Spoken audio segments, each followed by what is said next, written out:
жака келгенде чынын айтсам Кыргызстанда жүргөндөй эле болуп атам. Бул абдан дүйнөлүк деңгээлдеги иш-чара болду. Ондай оюндарда ойноп, кучакташып, сүрөткө түшүп. I'm from Kyrgyzstan. Кыргызстандын келечеги спортто абдан кеңири.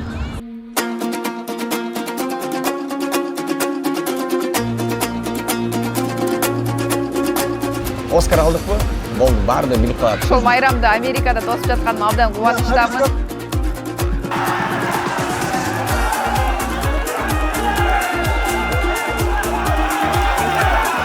Кичинекей чипке миллиарддаган информациялар акта караны кара деп айтыш керек.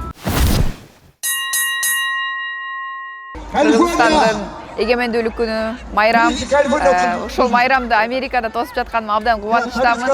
Бул жака келгенде чынын айтсам Кыргызстанда жүргөндөй эле болуп атам. Ушунча кыргыз туугандар ушундай оюндарды уюштуруп, ынтымак. Бул абдан сүйүндүрөт.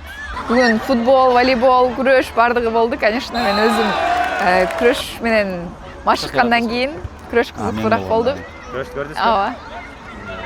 Келгениме көп убакыт болгон жок. Машыгуу сборуна келдим Америкага ошол максатта. Бул жактан машыгып, америкалык спортчулар менен өзүмдүн тажрыйбамды бөлүшүп, алардан дагы үйрөнүп, анан кайта артка кайтам. Артка Кыргызстанга кетесиз. Париж Олимпиадасынан кийин кыргыз спорту дагы бир тепки-чөйдөгө жылды десек болот.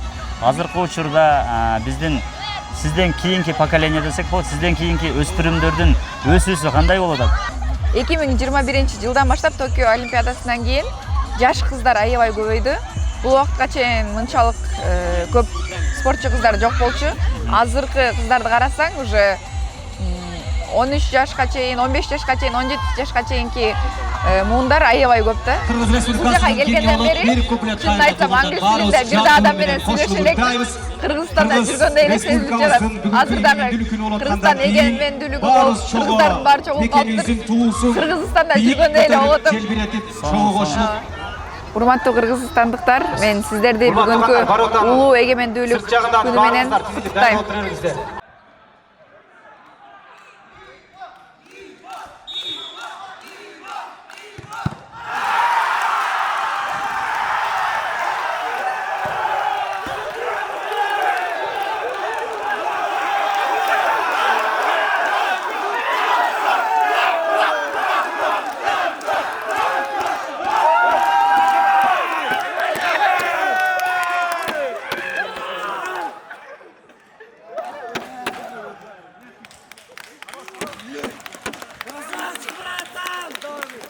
Алмаз багай, бүгүнкү эгемендүү күнүбүз менен куттуктайм сизди.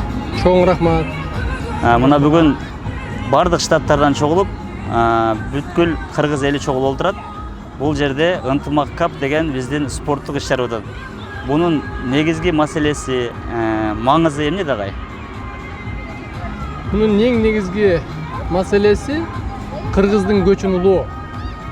Кыргыздын көчүн улоо деген сөз кыргыздын улуттук баалуулуктарын кылымдардан бери уланып келген улуттук баалуулуктар дагы улуу.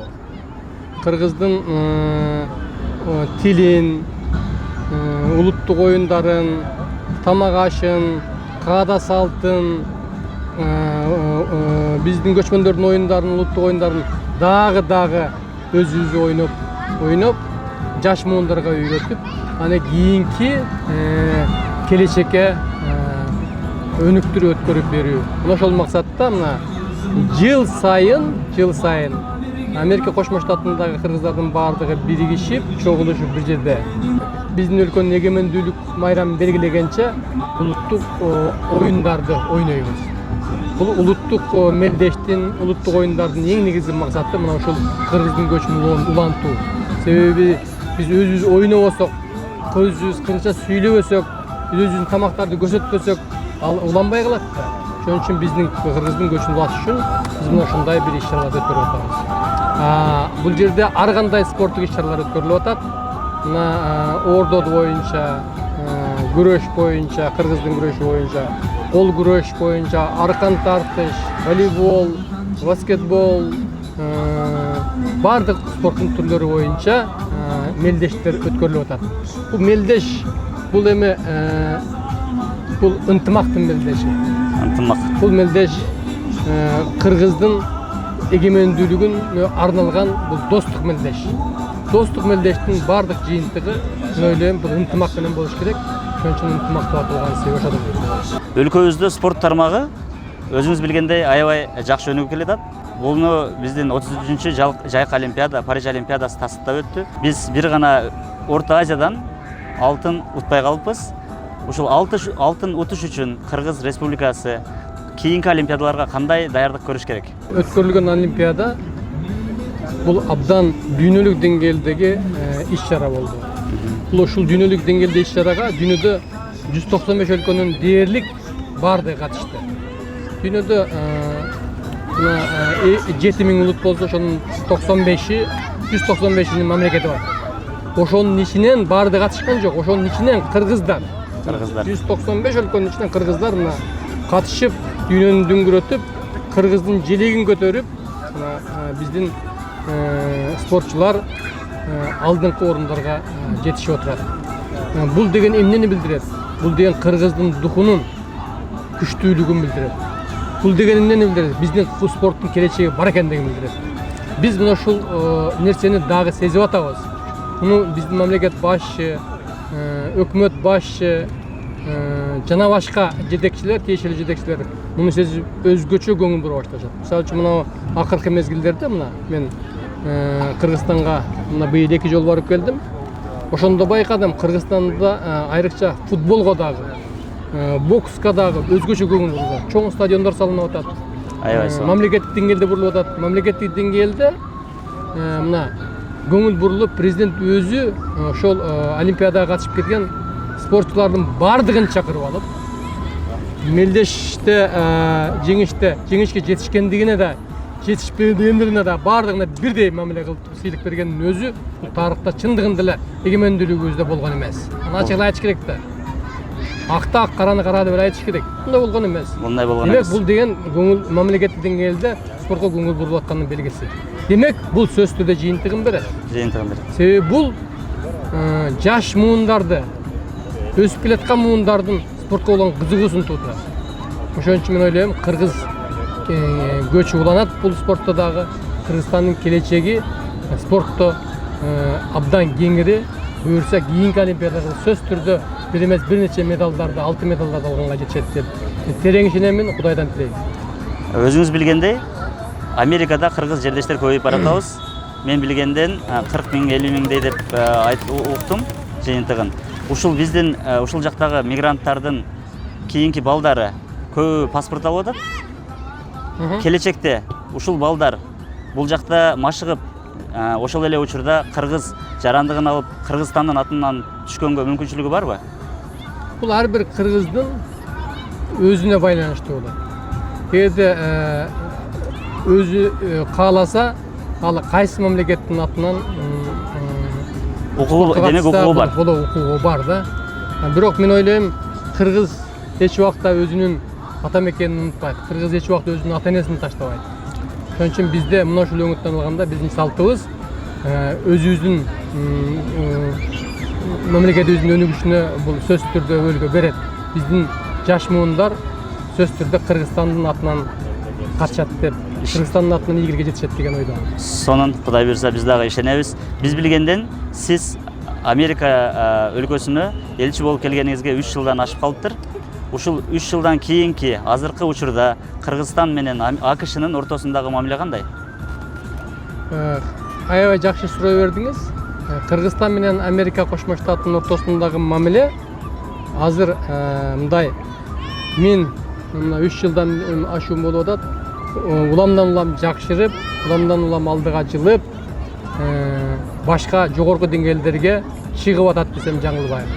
Анын бир ачык далили мына быйылкы жылы Америка Кошмо Штаттын жогорку бийлиги, Америка Кошмо Штаттынын мамлекеттик департаменти Американын Кыргызстандын атуулдарына бере турган визанын мөөнөтүн 5 жылдан 10 жылга узатты. Сон болду, сон жаңыл. Тарыхый өтө маанилүү окуя болду. Башка өлкөлөрдө мындай жок. Ооба. Бул деген сөз биздин мамлекет башчыбыздын жүргүзүп жаткан саясатына Америка Кошмо Штаттын бийлигинин колдоосу деп түшүнсөк болот. Кандай саясаты? Айрыкча мына соңку 3 жылда биздин жаңы бийлик келгенден бери биздин мамлекет башчыбыз Кыргыздын биринчи кезекте Кыргызстандын ичинде улуттук баалуулуктарды, Кыргыздын тилин, маданиятын, тарыхын, кыргыздык мындай өзүнүн улуттук немесин өнүктүргөнгө абдан чоң көңүл берилген. Мисалы үчүн кыргыз тили жөнүндө мыйзам кол койду. Бул мыйзамга мындан 30 жыл мурда кол коюлуш керек болчу. Ал мыйзамдын негизинде ар бир мамлекеттик кызматта иштеген атуу кыргыздын тилин билиш керек деген. Бул кыргыздын тилинин өнүгүшүнө алып келет. Бул эч кимден коркпой, үркпөй туруп бул мыйзамга кол койду. Бул деген тарыхый иш-чара болду булчу. Ушул сыяктуу мына бардык элчилерге дагы катуу тапшырма коюп атат. Барган жерде кыргыздын атуулары менен жакындан иштегиле.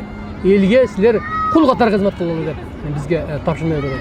Ошондуктан мына ушул өңүттө бул кыргыздын мына ушул саясатты америкалыктар сезип атат. Экинчиден, Кыргызстандын президенти мына соңку жылдары, соңку 30 жылда чечилбеген Борбордук Азиядагы согуштук адамдар, бир нече адамдардын, ондогон адамдардын өлүмүнө алып келген согуштук талаш тартыштын себебин жоюп атат. Тагыраак айтканда, бул себеби чек арага багытталган. Мына кыргыз-өзбек чек арасы чечилди. Бул 30 жылдан бери чечилген эмес. Буюрса Тажикстан менен маселе чечилип атат. Тажикстан менен маселе чечиле турган болсо, анда Борбордук Азияда тынчтык орнойт. Борбордук Азияда согушка алып келе турган себептердин эң негизги себеп жоюлат.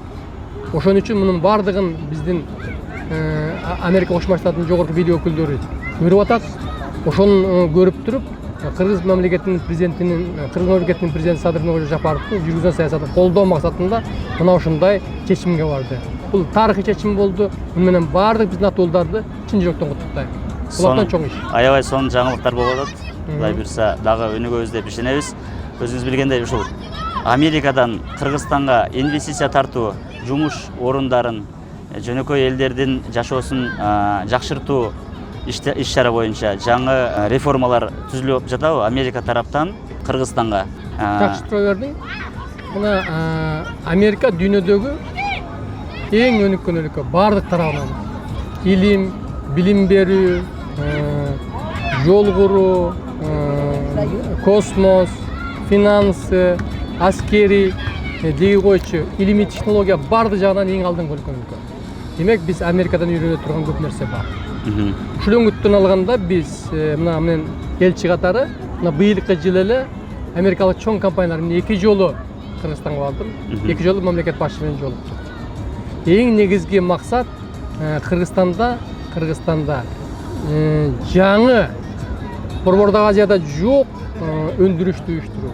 Тагыраак айтканда, Кыргызстанда кремнийди иштетүүнү жолго коюп, андан келечекте кремнийден чип чыгаруу деп. Чип деген өзүңөр билесиңер, ар бир электрониканын мээси бул чип. Ал мээси болбосо иштебейт. А мээси бул жасаш абдан кыйын. Бул кремнийден жасалат. Кичинекей чипке миллиарддаган информациялар нанотехнологиянын негизинде жазылат. Ал информациялар андай чипти Япония, Голландия, Американын колунда. Кытай муну чыгара албайт. Кытай жылына 350 миллиард долларга сатып алат. 350 миллиард долларга сатып алат. Ал да жетпейт. Демек биз ошонун 350 миллиардтын бир 10 миллиардын эмес, 5 миллиардын чыгарып десек, көрдүңүзбү экөөңүз кандай? Сонун жаңылыктар болуп атыптыр, соңу. Ошон үчүн ушул өңүттө биз 2 жолу бардык. Кудай кааласа мына алдыңкы биринчи этап жакшы ишке ашып атат. Жакында октябрда биз бир заводдун ачылышын кылабыз деп атабыз. Эгер ошол ачыла турган болсо, анда Кыргызстандын бул оң күмүттөргө байланыштуу. Оң күмүттөргө барабар болот. Муну мамлекет башчынын жетекчилиги менен кетип атат. Бул абдан келечектүү иш-чара. Бул жүздөгөн жумуш орундарын ошол эле мезгилде Кыргызстандын экономикасын көтөрүүгө абдан чоң салым кошо турган тармак. Аябай сонун. Ушул сыяктуу биз Кыргызстандын эң артыкчылыктуу тармактарына өзгөчө басым жасап атабыз. Биринчи IT технология айтып атам, бул IT технология. IT технологияда эки багыт бар, software, hardware деген. Ошол багытты өнүктүрүүгө көңүл буруп атабыз. Кыргызстанда жакшы байланыш, абдан жакшы кетип атат. Кыргызстандын 10 миңге жакын IT инженерлери Кыргызстанда туруп, жашап иштеп эле дүйнөнүн 4 бурчу менен кызматташып, 10 миңден жакын 5 миң, 10 миңге чейин доллар алып иштеп атышат. Бул багытты өнүктүрөбүз деп жакшы иштерге кетип атат. Экинчи hardware тармагы, үчүнчүсү бул гидроэнергетика. Себеби Кыргызстанда 150 миллиард киловатт саат электр энергия өндүргөнгө мүмкүнчүлүгүбүз бар. Ошонун 10 гана процентин биз колдонуп атабыз. Бул келечек. Бул тармакты өзгөчө көңүл буруп атабыз. Анын үчүнчү бул айыл чарба. Айыл чарба бул Кыргызстандын келечеги. Ошон үчүн бул биз ушул тармактарды өнүктүрүүгө колдон келишинче жардам берип атабыз. Иштерди алып кетип атабыз. Президентибиз колдоп, артыраптуу колдоп, жакшы проекттерди долбоорлуу ишке ашырабыз деген ниеттебиз. Рахмат агай, жакшы маек болду бүгүнкү эл аралык мындай сырт жакта болсок дагы Кыргызстаныбызды унутпай, эгемендүүлүгүн ушундай чоң иш-чара менен майрамдап отурабыз. Сиздин иштериңизди кылган кыргыз эли үчүн Америкада туруп, кыргыз эли үчүн канчалаган нерселерди жасадыңыз. Менин оюмча бул нерселер өзүрүн берет. Кудай буйрса, эң алдыңкы өлкөлөрдүн катарына кошулайлы. Рахмат агай.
Ушул бокста мунарды көрдүңүз да? Ооба. Кандай бир энергия берди? Ушунчалык анткени, кыргыз калкы боюнча бүткөн эмеспиз да. Кайдан эми бокстан депчи. Өзбектер аякта азаматтар, казактар азаматтар. Бирок бир кезде туруп эле мунар жанчып баштаганда кандай жыргадык, кандай жыргадык. Ушундай билинбеген менен акырындап таланттар сонун өсүп келет. Сиздин досуңуз Рася түз эфирден жаман балет деп турду да, көрүпчү. Анан ал кишини көрүп, биз бияқта мындай неме болобуз да, эми КВНдеги адам, маданият чөйрөсүндөгү адам боксту мынтип карап элдерге түз эфир жеткирип берип атат. Өтө суктандырды. Өтө суктандырат. Анткени Россияда эле 5 миллион, 6 миллион адам бар эле, ошончо эле сүйүнүп атат да. Буну баягы айткандай режиссерлор, кимдир бирөө айткандай, режиссерлор мынтип сценарий жазса дагы мындай болбойт депчи. Бул Мунарбектин агай жардам, Өзбек агай Акмал Хасанов келип жардам берген.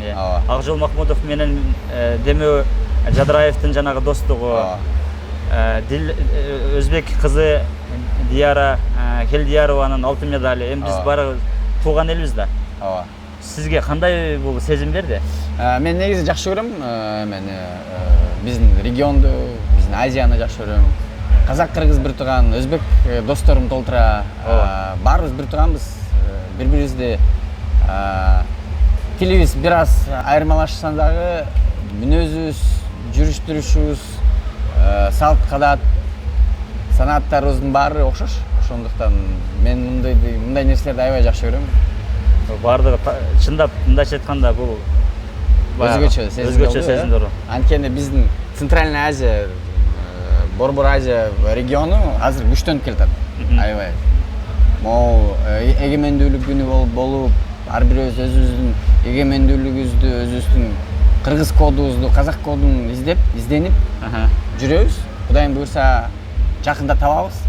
Эми биз деген эмне 33 эле жыл болду. Эми буга чейин да ооба көчмөн болуп жүрчүбүз.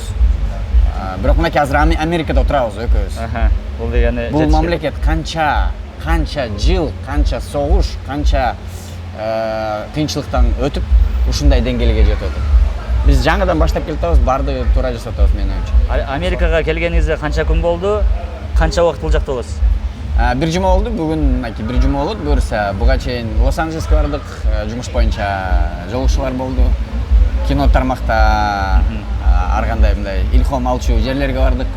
Андан Лас-Вегаска барып туруп, мынакей азыр бияка келдик. Дагы 4 күн болом, анан кетем. Эми биздин келечегибиз дагы алдыда. Анткени биз 2015-жылдан бери бир долбоордон бир долбоорго өсүп жатабыз. Команда өсүп жатат, биздин чеберчилик да өсүп жатат. Ошондуктан алдыга коюучу максаттар аябай чоң. Кудайым буюрса, Оскар, фестиваль, утуштар, биздин кыргыздын атагы чыгара турган долбоорлор жасагыбыз келип атат. Анткени мындай путешествияга барган кезде "Where are you from?" дегенде "I'm from Kyrgyzstan" дегенде "What? Kurdistan? Where is it?" дегенде "Трайн" деген келет да. Ошондуктан мисалы үчүн бир долбоор деле айтканда, "Oh, yeah, I know" деп туруп эле айтышың керек да. Мисалы үчүн бир кинону тартып туруп Оскар алдыкпы? Болду, баарды билип калат ошол кезде элечи. Менин оюмча алдыга коюучу максаттар чоң, алдыга жасачу мээнет да чоң да. Жакшы, мен өзү ошол спорт тармагын алып баргандан кийин спорт бул маданият. Ооба. Сиздердин кылган иштериңиздер дагы бул спорт менен таанылса болот белги. Анан жанагы маданият менен таанылса болот да. Ошол сыңары кылган иштериңиздерди абдан баалайм мен чынында. Көрүп жүрөбүз.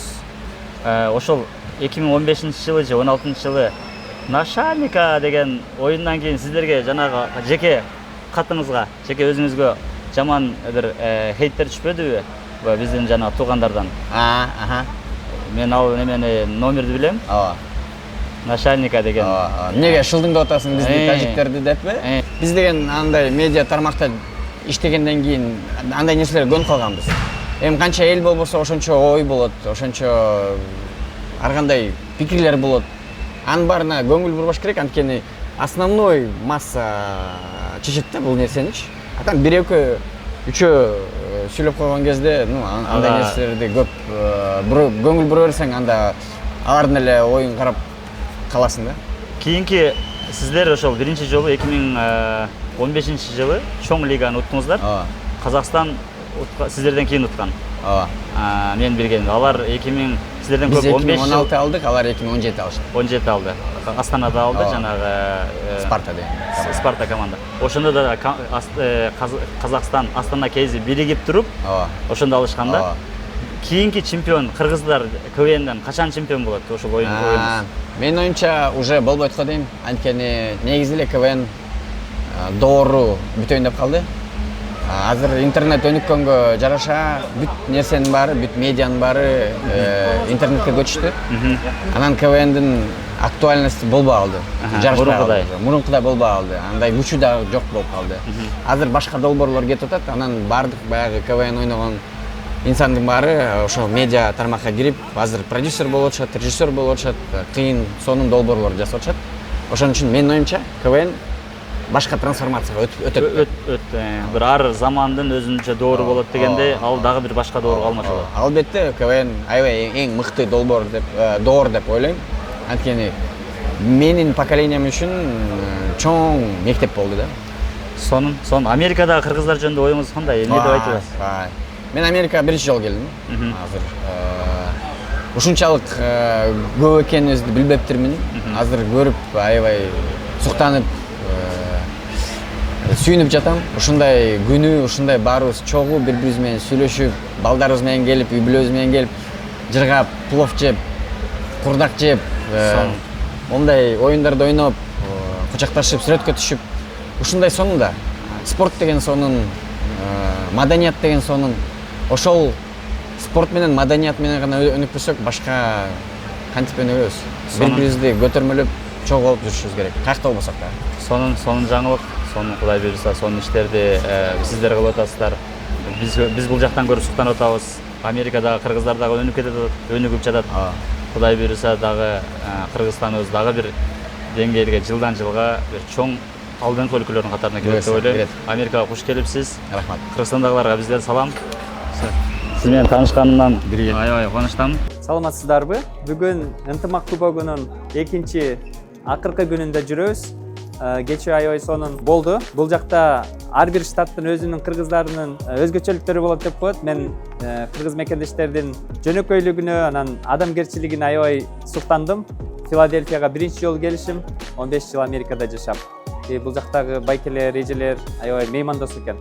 Анан оюн жөнүндө айтсак, спортсмендер жылдан жылга өсүп, жылдан жылга чоңоюп, жылдан жылга күчтүү болушуп атат. Азыр оюндун түрлөрү дагы көбөйүп, 10 жыл мурунку ынтымак кубогунан азыр аябай чоң өзгөрүүлөр болуптур. Дагы башка айтчу нерселер, кыргыз компаниялар жылдан жылга көбөйүптүр. Ал дагы сүйүндүргөн нерселер. Ошол үчүн бул ынтымак кубогу менин оюмча Америкадагы эң чоң кыргыздардын башын кошкон ивент деп эсептейм. Бардык уюштуруучуларга чоң рахмат. Андан кийинки ивенттер мындан да жакшы болот деп эсептейм. Рахмат чоң.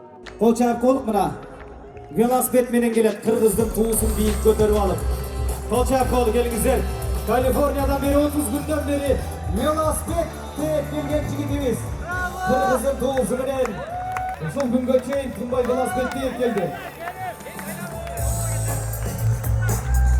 Керим Кушубаков азаматсың. Мабыт. Тесланын да кереги жок, машинанын да кереги жок. Браво! Алга Кыргызстан! Жаша Кыргызстан! Кудайым бутуңдун булчуңдарына күч кубат берсин. Молодец, красавчик. Эми мындан ары каяка сапар улайсыз? Кыргызстан! Деңизден кантип өтөсүз? Анда эмесе биздин ушул 30 күндөн бери Калифорния шаарынан Филадельфияга эгемендүү күнгө 30 күн тынбай велосипед тээп келген бүгүнкү Керим Кушубаков мырзага атайын Semi Express компаниясынын атынан белекти ыйгарып койго уруксат этиңиздер. Кетпей туруңуз. Керим мырза, Semi Express компаниясынын атынан атайын белек. Жолго дагы 1 жылдык продукты, суга продукты, кукси, суусундугун өзүңүз алып аласыз.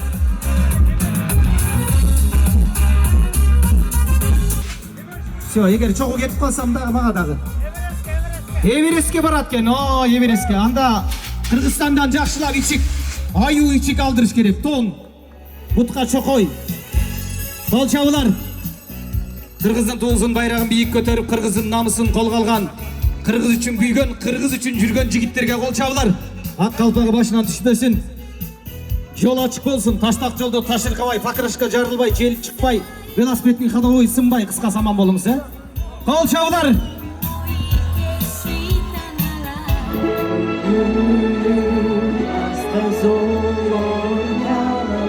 And all of you to the champions, and of course to the fantastic ambassador from Washington, D.C. This is a really growing and tremendous event for the Kyrgyz people.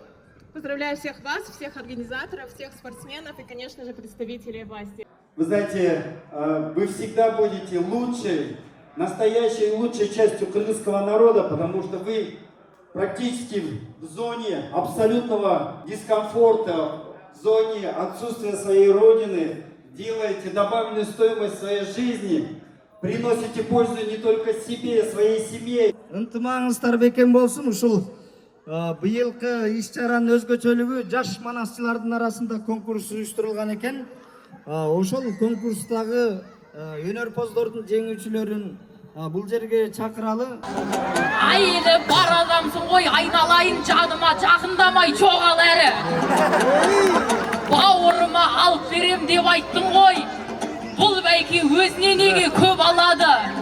Айшолпанды алар болсан айналайын жасалсын құдалықтың жоралары. Мен алам деген қырғыздың жігіттерінің босап қалып жүрмесін қоралары. Кешегі қыз жібектің сіңілісімін 500 жорға тұратын орамалы.